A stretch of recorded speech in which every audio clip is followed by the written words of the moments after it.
ప్రభుత్వ డాక్టర్లు social service చేయాలని కోరారు సీఎం. సంవత్సరంలో ఒక్క నెల రోజులైనా ప్రభుత్వ వైద్యులు ప్రైవేటు హాస్పిటల్స్లో పేదవారి కోసం తమ సేవలు అందించాలని కోరారు సీఎం రేవంత్ రెడ్డి. విదేశాల నుంచి సెలవుల కోసం వస్తున్న డాక్టర్లు కూడా వీలైతే ఒక వారం ప్రైవేటు హాస్పిటల్స్లో తమకున్న జ్ఞానాన్ని పంచాలని కోరారు. బంజారాహిల్స్లో మరో ఏఐజీ హాస్పిటల్ ప్రారంభోత్సవానికి వచ్చిన సీఎం ఈ వ్యాఖ్యలు చేశారు.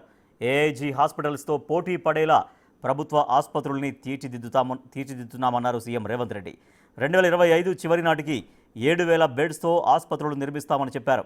ఇందులో భాగంగా హైదరాబాద్ గోషామహల్ స్టేడియంలో 2,700 బెడ్స్తో ఉస్మానియా హాస్పిటల్, నిమ్స్లో 2,000 బెడ్స్తో కొత్త బ్లాక్ నిర్మాణం, వరంగల్లో 2,000 బెడ్స్తో కొత్త ఆసుపత్రి, ఎల్బీ నగర్, సనత్ నగర్, టిమ్స్ల్లో 1000 బెడ్స్తో కొత్త ఆసుపత్రులు నిర్మించనున్నట్లు చెప్పారు సీఎం రేవంత్ రెడ్డి. అదేవిధంగా నేను డాక్టర్లకు విజ్ఞప్తి చేస్తున్నా, సంవత్సరంలో ఒక నెల మీ ఇష్టం ఏ హాస్పిటల్లో ఏ నెలలు పనిచేస్తారో మీరు గవర్నమెంట్కి ఇండికేట్ చేయండి. నేను అధికారులకు చెప్పిన, not only in Hyderabad, in Telangana, అమెరికాలో చాలామంది డాక్టర్లు ఉన్నారు. వాళ్ళ పేరెంట్స్ని చూడడానికో ఫ్యామిలీని కలవడానికో స్పెషలిస్టులు ఇండియాకు వస్తున్నారు. They wanted to serve something, but they don't have any platform where to go, how to go, where to serve, when to serve. They don't have any information. That is why I have told my people to create a platform, ask them to put some information.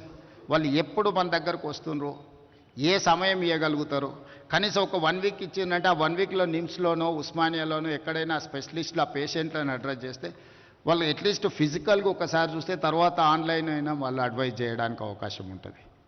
So ఈరోజు artificial intelligence నుంచి సాంకేతిక రంగంలో one of the best city జీసీసీలో కానీ IT కంపెనీలో కానీ ఈరోజు ప్రపంచంలో Hyderabad one of the destination.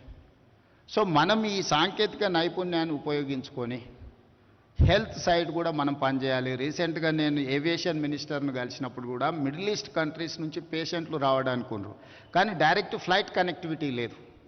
వాళ్ళు బెంగళూరులోనో లేకపోతే ఢిల్లీనో లేకపోతే కల్కట్టాలోనో ల్యాండ్ అయ్యి మళ్ళీ అక్కడి నుంచి ఇక్కడికి రావాలంటే ఆ పేషెంట్లకు చాలా ఇబ్బంది అవుతుంది.